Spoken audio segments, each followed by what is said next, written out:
Sånt där.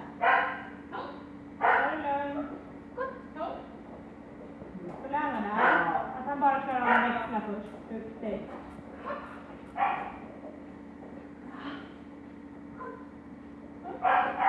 Hon vrider ut rumpan nu. Jobbar med handen längre ner. Men han är liksom bakom mig. Bra. Så bra. Ja. Bra. Men det är känslan. Jag kan alltid tycka att hon försvinner när jag börjar springa. Bra. Tänk på benet då, så att du startar på andra.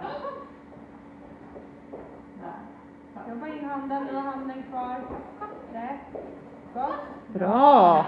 Det är din hand som gärna flyger ut. Det är då hunden flyger ut. Ja. Ja.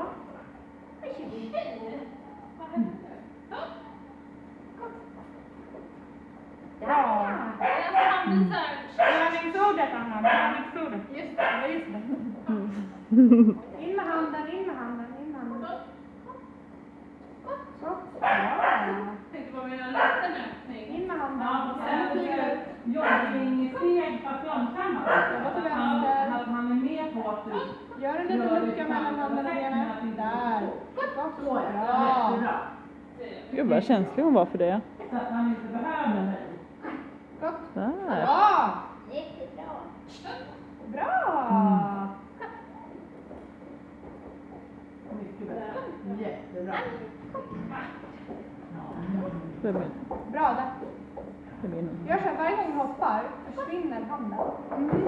Det blir tydligt för henne att du inte vill ha det. Nu försöker hon också sätta sig lite. Jag tänker att jag inte vill ha det. Det går inte.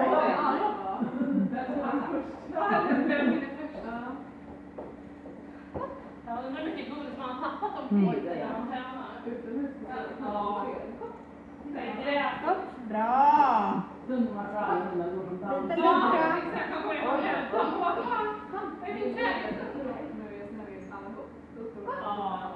Du vill gärna dra upp din hand hit. Och det är då hunden glider ut. Lucka, lucka. Gör lucka till henne. Håll kupad. Han bara, jag kan bedöma mig själv. Du tänker så med en godis i vinden. Bra.